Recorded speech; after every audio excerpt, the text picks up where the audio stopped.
Cooking. Aujourd'hui on va faire le burger de chez Quick, le Giant Burger. Donc vous pouvez prendre des pains à hamburger industriel, sinon vous pouvez voir ma recette précédente où je vous présentais comment faire du pain à hamburger. Maintenant on va enchaîner sur la sauce. Alors la fameuse sauce secrète, au départ c'est une mayonnaise, donc la recette est intégrée dans les recettes de base du Thermomix.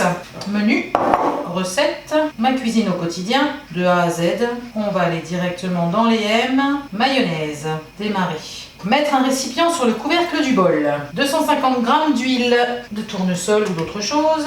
Pour cette recette, on va prendre de l'huile neutre, donc tournesol. Là, c'est un mélange de 4 huiles végétales. Réservé. Je réserve. Un œuf à température ambiante. Du jus de citron ou du vinaigre, là je vais pas en mettre, de la moutarde, 2 cuillères à café, environ 10 g, du poivre, une demi-cuillère à café de sel, insérer le couvercle et le gobelet doseur. Tourner sur 4 et on verse l'huile autour. Et l'huile s'écoule en dessous du petit bouchon doseur. Transvaser dans un récipient. La mayonnaise est prête. Effectivement. Voilà une jolie mayonnaise. J'ai pas nettoyé mon bol. J'y incorpore une bonne cuillère à soupe de cornichons et une cuillère à soupe de capre. Le couvercle et le bouchon doseur.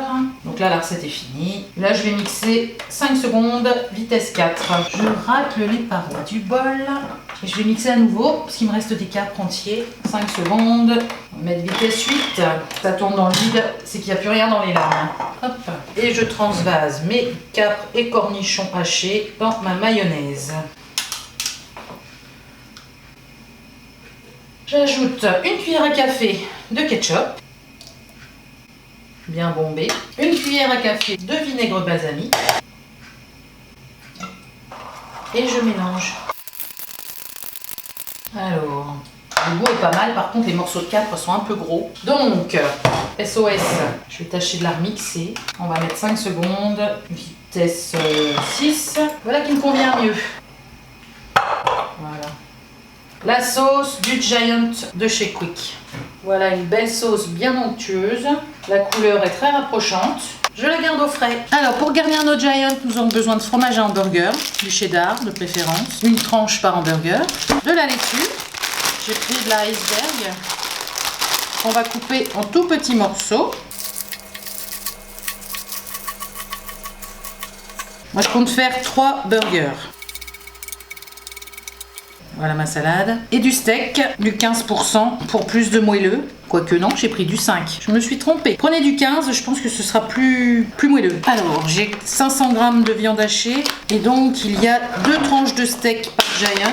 Donc là, il faut que j'en fasse 6. J'amalgame tout en 2. Et on va faire à peu près 3 parts. Pas du tout égales.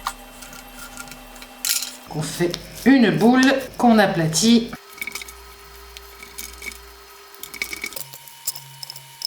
Voilà mes steaks, ma salade pour garnir mon burger. Donc je mets à cuire mes 2 steaks pour mon Giant.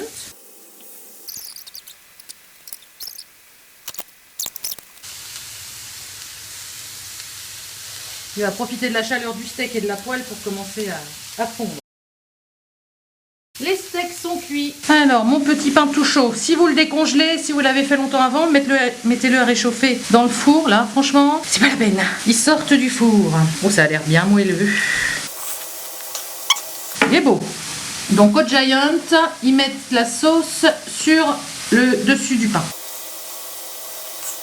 Je viens déposer mon premier steak couvert de la tranche de fromage, puis mon deuxième.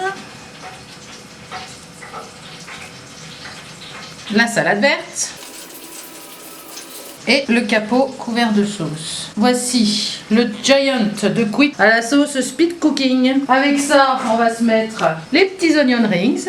Pareil, la recette ailleurs, dans le lien en dessous. Et voilà, et n'hésitez pas à faire tremper ça dans mes petites sauces chinoises. Le lien est aussi en dessous. Voilà, il y a plein de choses à voir aujourd'hui. Et bien là-dessus, je vous souhaite un bon appétit.